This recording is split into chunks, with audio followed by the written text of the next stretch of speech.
place that could be quite dangerous if I'm not careful.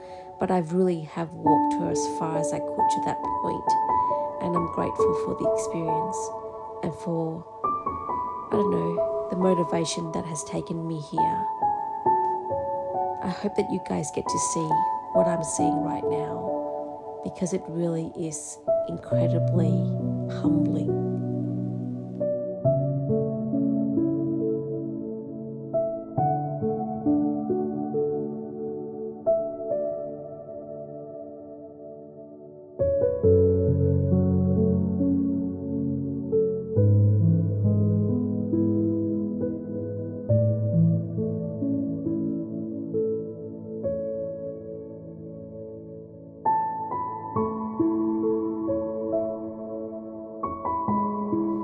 If you are enjoying all of